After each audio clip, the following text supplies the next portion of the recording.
सरकार को ये है कि वो सस्ता बना सकते हैं, तो सस्ता बना दिया जाए, हम किसी के विरुद्ध नहीं है। और हम लोग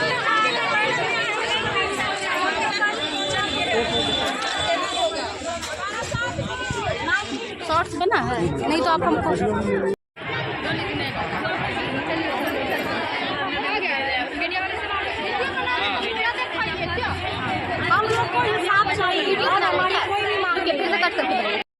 पूरा। लेकिन उस फर्जरी को रोकने के लिए बीडीएसी ने एक बहुत अच्छा कदम उठाया था। क्लियर बोलेंगे, उन्होंने सबको मौका दिया था, संविदा को भी दिया था और जो नॉन कॉन्ट्रेक्चुअल थे उनको भी दिया था।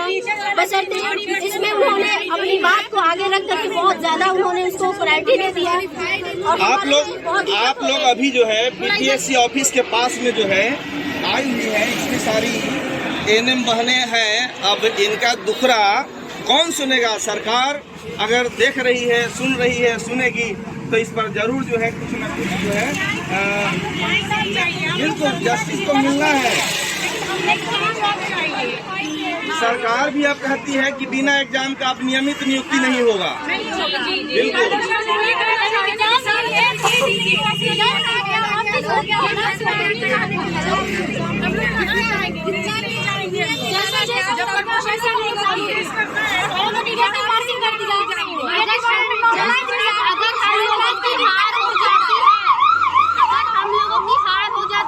समझ में ये आएगा कि केस करो और नौकरी लो।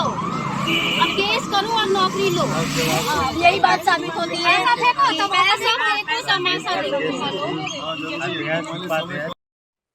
आपको 4 से 5 ही प्रस्ताव रखने हैं, ठीक है, ज़्यादा वहाँ उमराव नहीं करना है। और देखिए, अर्चना कुमारी ने जो केस जीता था उसका कारण ये था कि पहले उसने वैसे लोगों को सपोर्ट किया जो पार्टी में थे, जो बिहार का हिस्सा था, सरकार में थे।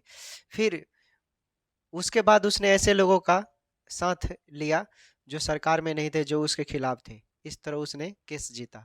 आप पॉइंट को समझिए, हम क्या कहना चाहते हैं।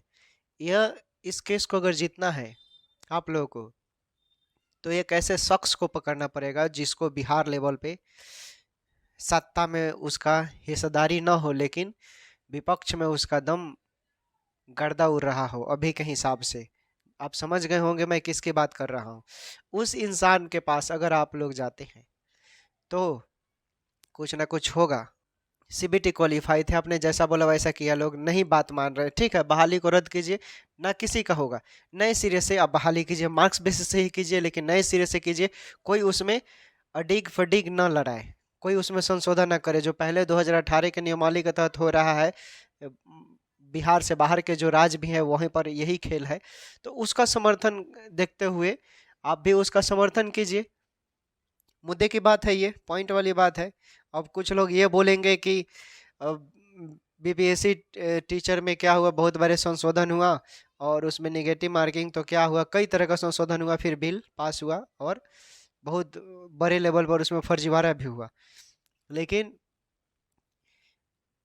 उसका बात हो रहा था ओके, जो मुखिया बहाली के द्वारा था उसका कंपेयर को लेकर बोल रहा था। तो मुखिया बहाली टीचर का हम बीपीएससी टीचर वाले को नहीं ना कंपेयर कर सकते हैं। दिल्ली और आसमान और धरती का अंतर हो जाएगा उसमें, ठीक।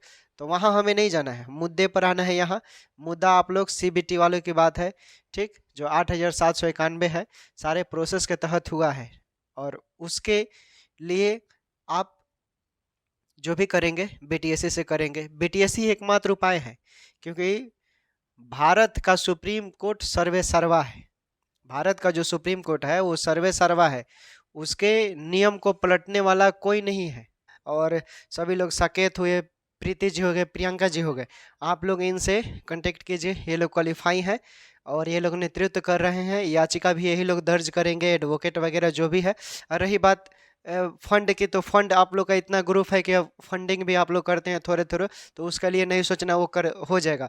बस आप लोग का मोटो एक होना चाहिए, सिद्धांत एक होना चाहिए, आपस में आप लोग तालमेल को बनाए रखें, एकता अखंडता प्रभावित ना करे। कोई किसी के बातों से समर्थन नहीं दे रहा है, कोई अपने आप को शो अप करने में लगा है, तो शो अप नहीं करना है। आपको नौकरी से मतलब है भाई, किसी भी तरह ज्वाइनिंग लेटर मिल जाए इससे मतलब है। क्या करना है, कौन क्या नहीं है, क्या है, उस होंगे सब अपने अपने लिए। इस दुनिया में हर एक इंसान का अलग अलग कैपेसिटी होता है, तो उस पर नहीं जाना है, अलग अलग कैपेसिटी पे ध्यान नहीं देना है, ठीक ना भाई। आपको नौकरी से मतलब है, किसी भी तरह मिल जाए, मिलता है तो ठीक है, नहीं मिलता है तो नए प्रक्रिया से बहाली हो, बस बात खत्म। ज़्यादा इसको तालमेल झमेला में ना फंसाए, और जितना जल्द हो सके इस बहाली को क्लियर किया जाए। आपका ये प्रस्ताव होना चाहिए जितना जल्दी हो सके, चाहे वो मार्क्स बेसिस के साथ जाए, चाहे सीबीटी के साथ जाए। सीबीटी के साथ जाता है तो मार्क्स बेसिस वाले चुप नहीं बैठेंगे, मार्क्स बेसिस के साथ तो फैसला हो गया तो फिर सीबीटी भी लड़ रहे हैं, मतलब अपने हक अधिकार के लिए। और आज के युग में हक अधिकार के लिए लड़ना जरूरी है। आप नहीं लड़ोगे तो आप आज के युग में, अभी के जो युग चल रहा है जमाना, अपना हक छीनना पड़ता है। नहीं छीनोगे तो दूसरा कोई ले लेगा, ठीक ना। तो छीनना पड़ेगा, जैसे भी हो किसी भी तरह छीनना पड़ता हक।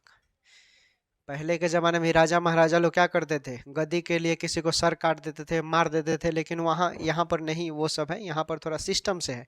उस समय हमारे देश में संविधान नहीं था, लेकिन संविधान है विधि व्यवस्था को बनाए रखने के लिए, चलने के लिए, प्रशासनिक व्यवस्था को चलाने के लिए। तो यही सब चीज़ें हैं, आप लोग समझ गए होंगे। टोकन लेना है, एक बिना टोकन के आप एंट्री नहीं कर सकते हैं इधर उधर, ठीक है। तो ये इन लोगों को मालूम है, प्रोसेस मैंने सब बता दिया है जो भी है। आप लोग गेट नंबर 1 के पास रहे, वहाँ पर ये लोग पहुँच रहे हैं, पहुँच गए हैं, आप लोग बात कर लीजिए, ओके।